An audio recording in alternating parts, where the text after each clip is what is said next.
Et bienvenue à vous qui nous suivez par Zoom. Je suis ravie que la connexion ait enfin pu être établie. Nous sommes tous ensemble, partie de ce même corps du Christ que nous formons. Bienvenue à tous les enfants. Il y a les enfants de l'éveil biblique qui sont dans la salle derrière moi. D'ailleurs, Anaëlle, si tu veux y aller, tu peux les retrouver.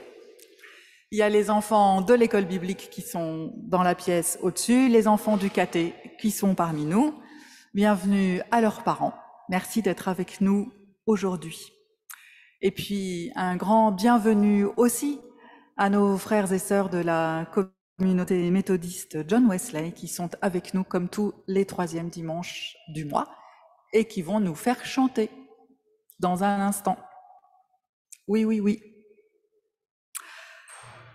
Mais maintenant, c'est le moment d'entendre, peut-être de réentendre, la promesse d'espérance que Dieu nous adresse. La voici. Qui que vous soyez, d'où que vous veniez et où que vous alliez, la grâce et la paix vous sont données par Dieu et par Jésus, le Christ, dans votre vie et dans votre cœur. Amen. Et nous prions avec les mots d'Emmanuel Sebold.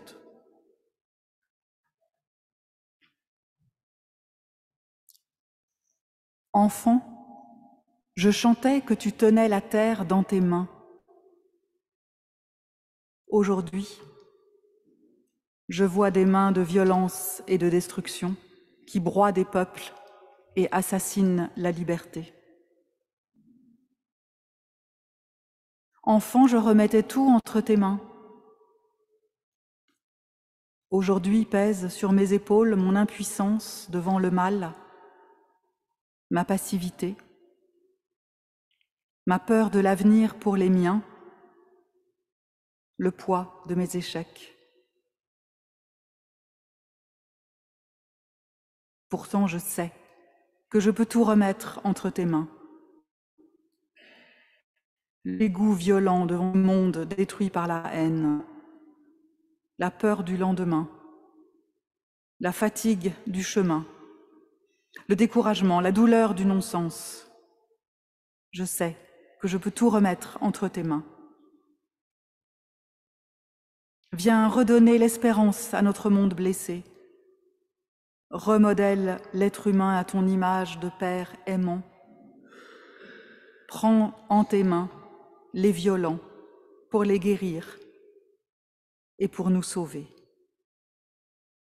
Amen.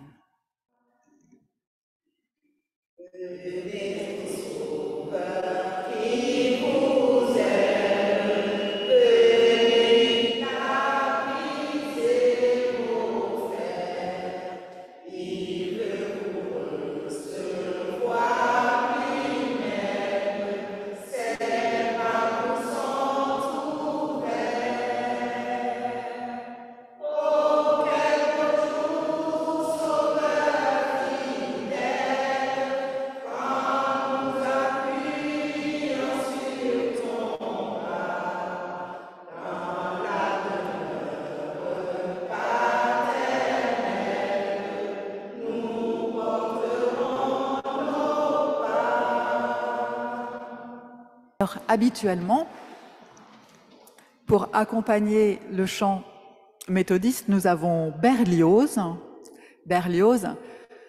qui, comme son nom l'indique, est le musicien de la communauté méthodiste, mais qui n'a pas pu être avec nous ce matin. Alors nous allons maintenant, dans le silence, nous présenter à Dieu comme nous sommes, lui présenter tout ce que nous ne pouvons présenter à personne d'autre.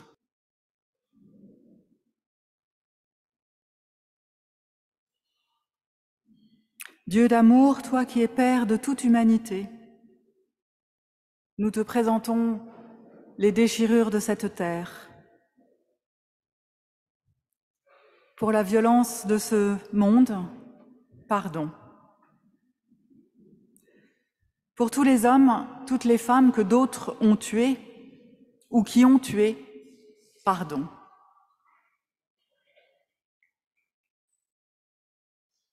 Pour notre aptitude à faire la guerre, pour notre inaptitude à l'éviter, pardon. Pour les responsabilités passées et présentes de nos propres pays, peut-être de nos églises, pardon.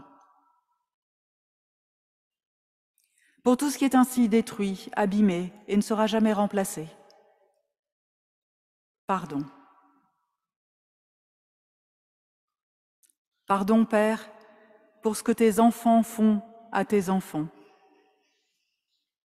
Pardon, Père, pour notre impuissance à bâtir un monde juste. Et pardon aussi pour nos propres faiblesses, rancœurs, petitesse, division si dérisoire comparée aux blessures de ce monde, mais qui sans doute y participent et nous empêchent d'être les instruments de paix que tu appelles. Dieu d'amour, le poids du monde nous affole et le poids de notre impuissance nous meurtrit. Mais nous savons que c'est avec tout cela, avec nous, que tu construis patiemment, inlassablement ton royaume, que sans cesse tu pardonnes, que sans cesse tu appelles et que tu nous invites aujourd'hui, comme tous les jours, à te recevoir et à marcher, confiant sur ton chemin. Alors nous voici. Amen.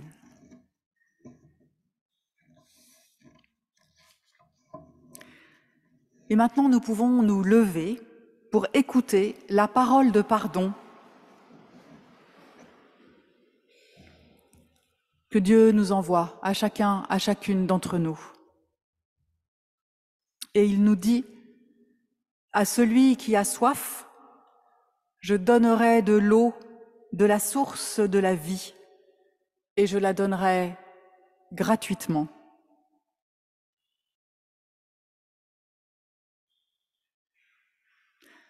Alors ce matin, je vous annonce l'évangile de Jésus-Christ, cette bonne nouvelle qui nous délivre de nos servitudes, de nos fatalités, de nos craintes, qui nous appelle à une vie nouvelle. Que Dieu nous mette dans le cœur l'assurance de son pardon et qu'il nous donne la force de marcher vers lui. Amen.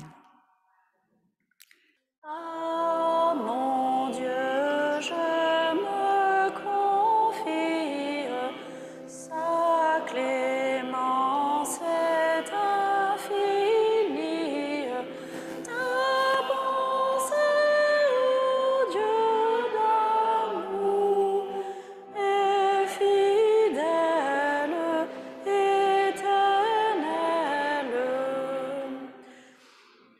Avant d'ouvrir la Bible pour y lire le texte biblique qui va nous conduire ce matin, nous prions. Dieu, nous prions pour que tu nous débroussailles, que tu débroussailles le chemin qui va de ta parole à notre cœur. Nous avons empilé tellement de choses sur ce chemin, des éléments de notre vie, des souvenirs, des espoirs, des incompréhensions, des échecs, mais aussi des joies. Que ta parole a peut-être du mal à se frayer un chemin. Et si elle y arrive, est-ce qu'elle sera toujours ta parole? Alors, débroussaille un peu ce chemin pour que ta parole arrive, fraîche, vivante et authentique, jusqu'à notre cœur et que nous soyons disponibles pour l'accepter comme une parole personnelle, individuelle, qui nous parle, qui me parle à moi. Amen. Ainsi donc, vous qui êtes choisis par Dieu, saints et bien-aimés, revêtez-vous d'une tendresse magnanime, de bonté, d'humilité, de douceur, de patience. Supportez-vous les uns les autres et pardonnez-vous si quelqu'un a à se plaindre d'un autre. Comme le Seigneur vous a pardonné, vous aussi faites de même. Mais par-dessus tout, revêtez-vous de l'amour qui est le lien parfait. Que la paix du Christ, à laquelle vous avez été appelés en un seul corps, règne dans votre cœur. Soyez reconnaissants. Que la parole du Christ habite en vous avec toute sa richesse. Instruisez-vous et avertissez-vous en toute sagesse, par des cantiques, des hymnes, des chants spirituels. Dans la grâce, chantez à Dieu de tout votre cœur. Quoi que vous fassiez en parole ou en œuvre, faites tout au nom du Seigneur Jésus et rendez grâce par lui à Dieu le Père. Amen.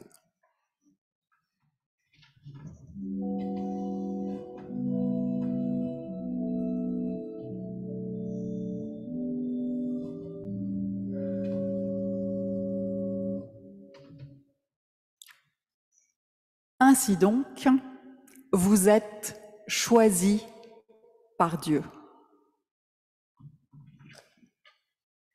C'est par ces mots que l'auteur de cette lettre, appelons-le Paul en suivant la tradition, s'adresse aux Colossiens.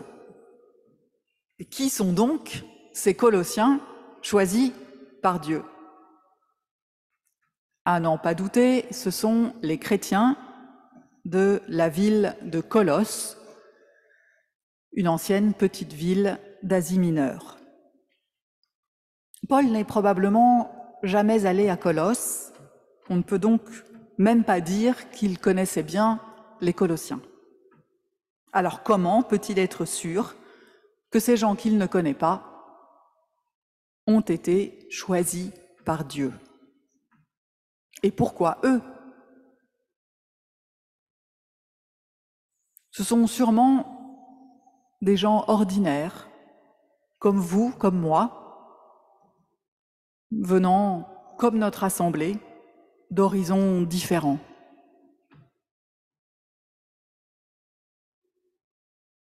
Pourquoi Dieu les a-t-il choisis, eux? Vous entendez la petite voix derrière qui dit « Pourquoi Dieu les a-t-il choisis, eux, et pas nous ?» Mais ça, c'est parce que nous sommes tous formatés par l'idée que choisir, c'est renoncer. En choisissant les Colossiens, Dieu a-t-il renoncé à d'autres? Mais dans ce cas, cela voudrait dire que le royaume de Dieu est à périmètre limité, inextensible, que cela oblige Dieu à faire des choix et donc à renoncer. Mais si la capacité de Dieu, la capacité de choix de Dieu était infinie, comme sa personne après tout, si Dieu n'était pas limité par les quotas, par le champ des possibilités, il est l'essence même de tous les choix et de toutes les possibilités.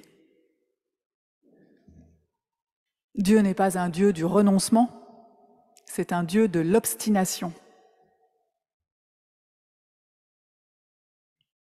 Ainsi donc, vous avez été choisis par Dieu. Vous tous, vous toutes, et moi comprise. Choisis par Dieu, en plus des Colossiens, avec les Colossiens, choisis par Dieu, saints et bien-aimés Voilà ce que vous êtes. Saint, sainte. C'est un peu compliqué quand même. Alors bien sûr, ce mot, je l'entends au sens protestant du terme. Comme Paul, je crois, qui finalement, sous l'appellation de saint, parle de tous les chrétiens de la ville de Colosse. Alors saint, ça ne veut pas du tout dire des personnes qui ont eu toute leur vie une conduite parfaitement exemplaire, ni des personnes qui seraient dans une position particulière vis-à-vis de Dieu, mieux placées en quelque sorte que le reste des êtres humains. Encore une fois, les Colossiens à qui Paul s'adresse sont probablement des gens ordinaires, comme vous et moi. Et même dans ces Colossiens, il devait bien y en avoir, comme il y en a partout, dès qu'il y avait des défauts, dès qu'il avait fait des bêtises, et peut-être même des horreurs. Comme on dirait en langage profane, ce n'étaient sûrement pas des saints, ces Colossiens. Eh bien justement, si, nous dit Paul, choisis par Dieu, saint et bien-aimé. En disant saint, Paul parle à des personnes vivantes, des personnes qui sont des témoins du Christ ressuscité. La sainteté, c'est la capacité de manifester que Dieu est avec nous.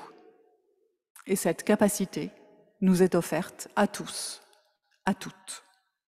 Et dans ce sens, nous sommes tous saints et saintes. Pas besoin d'être reconnus ou estampillés saints par une institution. Pas besoin de faire partie d'une caste ou d'un ordre particulier. Tout le monde est en capacité de devenir témoin de Dieu pour les autres. Alors, ça ne veut pas dire que tout le monde le fait forcément tout le temps. Mais c'est à la portée de tout un chacun et de toute une chacune. C'est la foi qui est en nous qui nous donne cette légitimité d'en être pour l'autre l'expression. On pourrait dire « la foi fait foi ». Et ça s'appelle le sacerdoce universel. Et c'est une grande affirmation du protestantisme. Chacun, chacune peut être témoin de Dieu pour l'autre. Dans sa lettre, dans ce passage, Paul aborde aussi le pardon. Et ça aussi, c'est toujours compliqué, le pardon. Surtout quand on fait partie, comme moi, des personnes qui récitent régulièrement le Notre Père, ce que nous allons faire tout à l'heure, et qui donc disent à Dieu « Pardonne-nous nos offenses comme nous pardonnons à ceux qui nous ont offensés ». Littéralement, ça veut dire que si on ne pardonne pas ceux qui nous ont offensés, alors on n'est pas pardonné par Dieu. Moi, je crois que ça, c'est une erreur d'interprétation que nous faisons. Et d'ailleurs, Paul a l'air d'être d'accord avec moi, puisqu'il le dit bien, je cite, « Le Seigneur vous a pardonné, vous aussi faites de même. » Fin de citation. Le pardon de Dieu est premier, inconditionnel.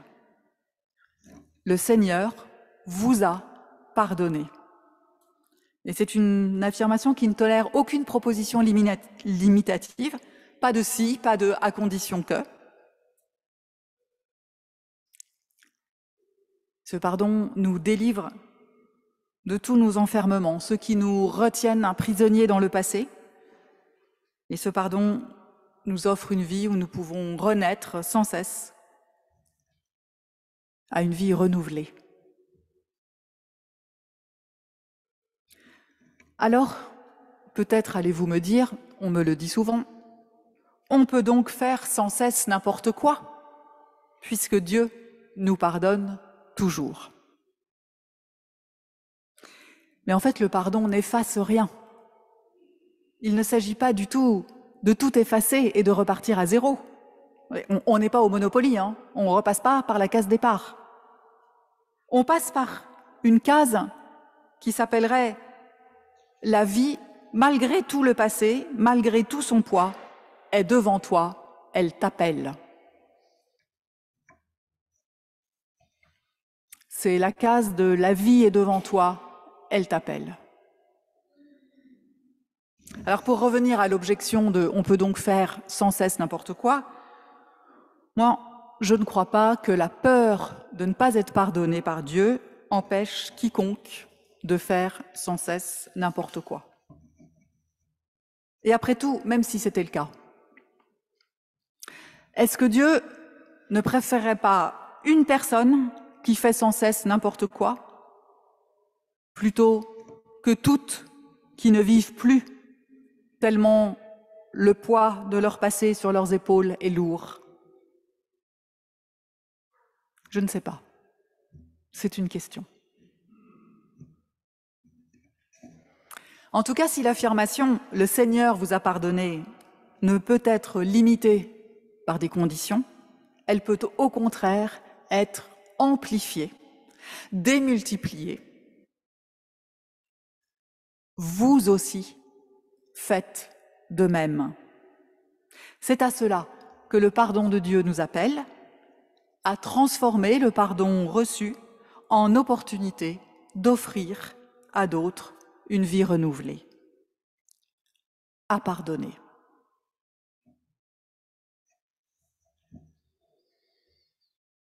Mais si les autres n'en veulent pas de mon pardon,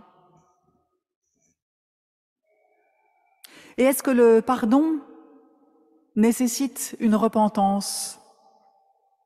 Finalement, le pardon, est-ce qu'il se donne ou est-ce qu'il se reçoit? Et faut-il, pour le donner, être sûr qu'il va être reçu?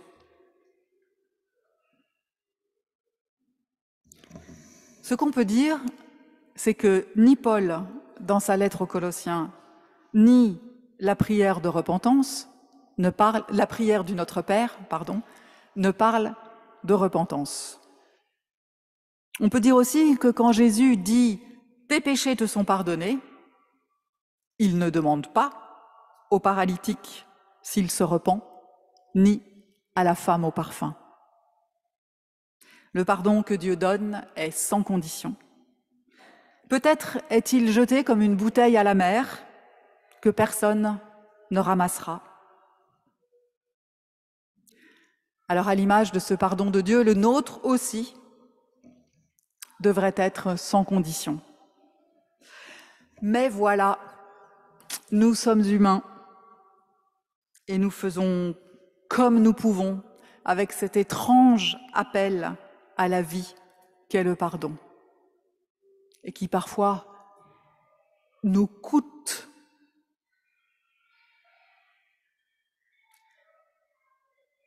C'est normal parce qu'il a énormément de prix, ce pardon. J'ai dit tout à l'heure qu'être pardonné, c'est recevoir une vie nouvelle où tout est à nouveau possible. Mais pardonner à ceux qui nous ont offensés, c'est en fait la même chose. C'est nous ouvrir, nous qui pardonnons, à une vie nouvelle qui n'est plus retenue et entravée par les liens de l'offense subie.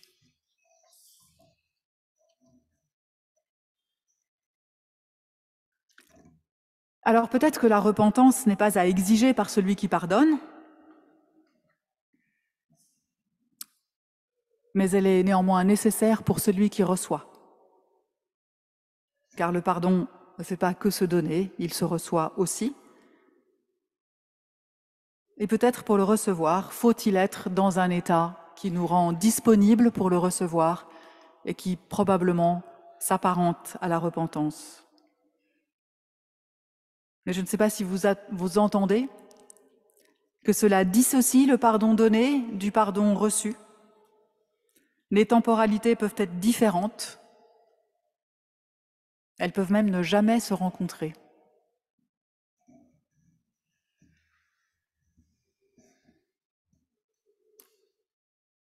Peut-on tout pardonner?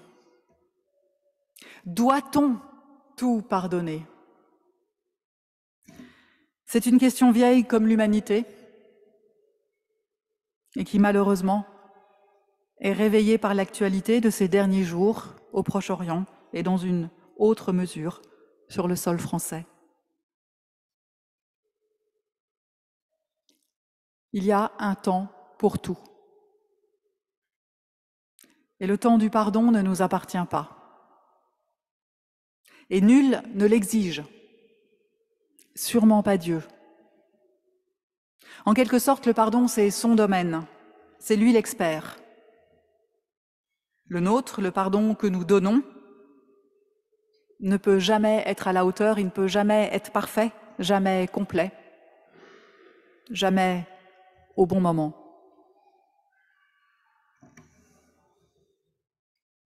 Mais pour l'instant, nous sommes dans un autre temps. Un temps pour pleurer, un temps pour se désespérer, pour hurler sa colère, pour vomir ces images de mort et de violence. Un temps de sidération aussi. Un temps pour compter les blessés et les disparus, même si ce ne sont pas les nôtres, parce que ce sont toujours ceux de quelqu'un ou de quelqu'une. Nous sommes, je crois, dans ce temps-là.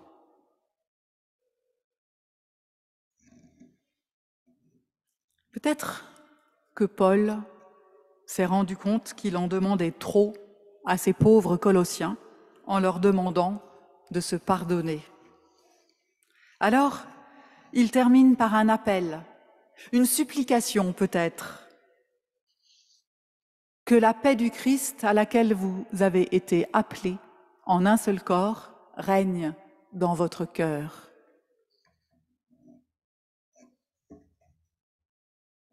Parce qu'au final, le ressort du pardon, je veux dire le pardon que nous offrons ou que nous pouvons offrir aux autres, à ceux, comme dit Paul, de qui nous avons à nous plaindre, le ressort de ce pardon que nous donnons, c'est d'être nous-mêmes pardonnés par Dieu. C'est parce que nous avons été pardonnés par Dieu que nous pouvons un jour entrer dans le temps du pardon, ou pas. Ce pardon dont nous sommes bénéficiaires est porteur de paix. Ce n'est que rempli de cette paix que nous pouvons envisager, ou pas, de pardonner ceux qui nous ont offensés. Alors ce que je trouve formidable dans cette supplication de Paul, c'est quand il dit « la paix du Christ à laquelle vous avez été appelés en un seul corps ». Cette paix devient finalement comme un bien commun que nous partageons tous et toutes, qui nous lie, qui nous cimente, qui nous donne vie, comme le sang partagé par les membres d'un même corps humain. C'est le même sang qui va de mon orteil à mon oreille. C'est grâce à ce même sang que toute cellule est vivante.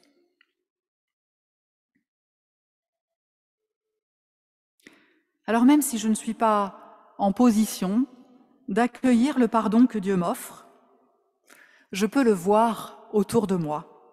Je peux voir le pardon que Dieu m'offre dans les yeux des autres qui eux-mêmes ont été pardonnés. Et avant même de me demander si moi aussi je peux donner ce pardon à ceux qui m'ont offensé, je suis portée par cette force de paix dont chacun et chacune est témoin pour moi. Je ne parle pas d'une paix facile, d'une paix insignifiante, d'une paix en demi-teinte, non. La paix de Jésus le Christ. Et je vous dis qu'elle soit avec nous maintenant, et que nous partagions cette paix les uns avec les autres.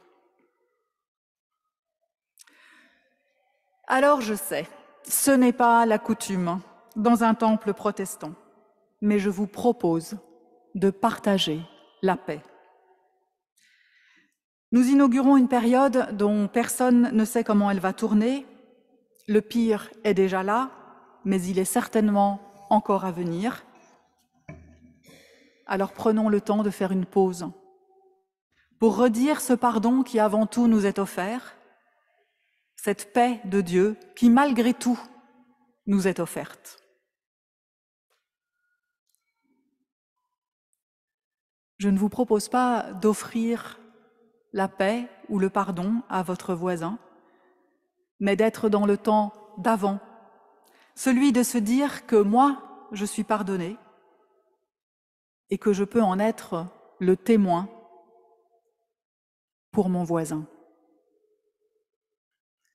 Je vous propose, pour ceux qui le souhaitent, là, maintenant, de vous adresser à vos voisins en leur disant « Je suis pardonné ». Et ainsi, ils pourront voir dans vos yeux le pardon dont ils sont eux-mêmes bénéficiaires. Dites « Je suis pardonné ». Vous pouvez, si vous le souhaitez, ajouter un signe de paix que je vous laisse inventer, et vous pouvez faire les deux. Voilà. La parole est à vous.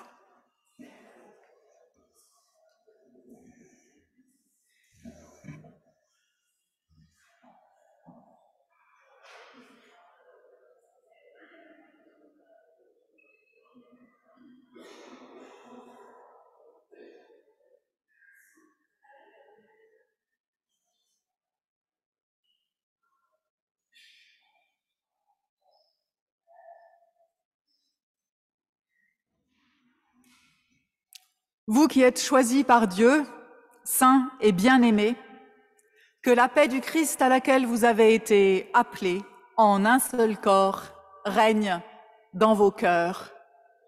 Amen.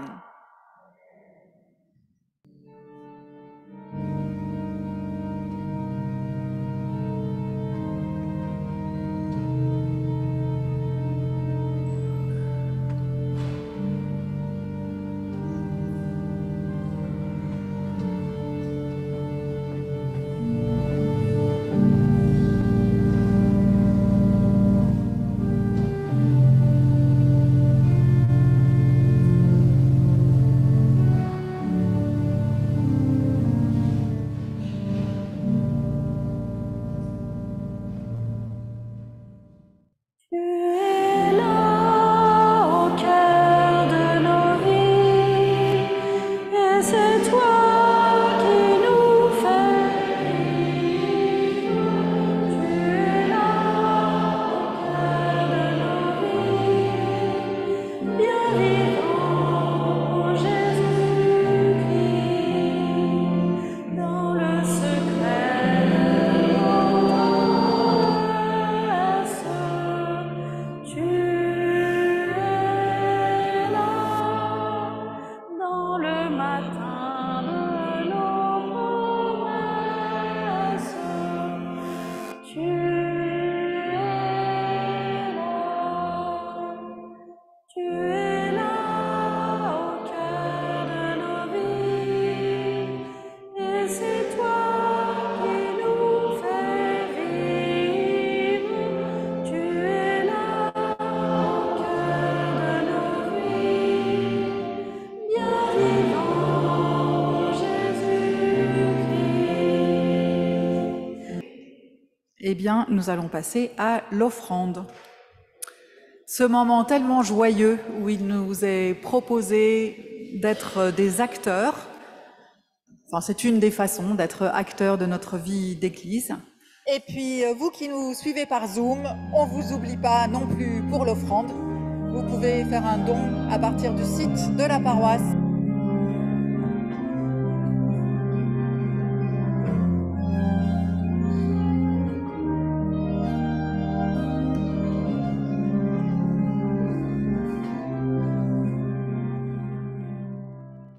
Nous prions. Seigneur, dans ta bonté, écoute notre prière. Regarde, Seigneur, tes enfants qui ont besoin de ton aide, qu'ils perçoivent qu'ils sont appelés à la vie et non à la mort. Seigneur, plein de bonté, en ces jours de deuil et de violence, veille avec celles et ceux qui pleurent et envoie tes anges garder celles et ceux qui désespèrent. Prends soin de tes malades. Christ Seigneur, calme les épuisés, bénis les mourants, apaise les souffrants. Prends pitié des affligés. Protège les heureux et tous les autres au nom de ton amour. Que maintenant, le Dieu de l'espérance nous remplisse de toute paix dans la foi, que nous débordions d'espérance par la puissance du Saint-Esprit. Amen. Je vous propose de dire ensemble la prière du Notre Père. Nous pouvons nous donner la main et la dire chacun dans notre langue maternelle.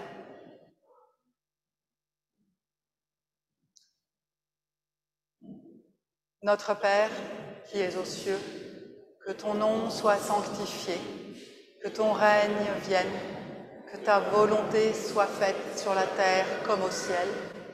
Donne-nous aujourd'hui notre pain de ce jour. Pardonne-nous nos offenses, comme nous pardonnons aussi à ceux qui nous ont offensés. Et ne nous laisse pas entrer en tentation, mais délivre-nous du mal, car c'est à toi qu'appartiennent le règne, la puissance et la gloire pour les siècles des siècles. Amen. Il nous reste maintenant à recevoir la bénédiction de la part de Dieu. Dans son amour et dans sa grâce, Dieu vous bénit et vous garde, vous et tous ceux que vous aimez. Amen.